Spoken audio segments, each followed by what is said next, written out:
প্রত্যেকটা লোকের আমলনামা তার গলার ভিতরেই থাকবে। দুনিয়া ভেঙ্গে দেওয়া হলো, সব মানুষ মরে গেল ইসরাফিলের প্রথম ফুৎকারে। দ্বিতীয় ফুৎকার যখন দেওয়া হবে, দ্বিতীয় ফুৎকারের সঙ্গে সঙ্গে আবার আল্লাহ সুবহানাহু ওয়া তাআলা নতুন করে পৃথিবী তৈরি করবেন।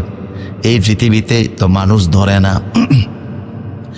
আল্লাহ পাক বলছেন ইয়াউমা তুবাদদুলুল আরদু গায়রুল আরদ, এই পৃথিবীটাকে ভেঙ্গে নতুন দুনিয়া আল্লাহ তৈরি করবেন। কারণ দুনিয়াতে আল্লাহ একসাথে সব মানুষ আনেন নাই, হলটা ছোট, হাসরের মাঠে তো সবাই একসাথে দাঁড়াতে হবে। এই জন্য দুনিয়া ভেঙ্গে সব মানুষ একসাথে দাঁড়াতে পারে এরকম বিশাল পৃথিবী আল্লাহ বানাবে।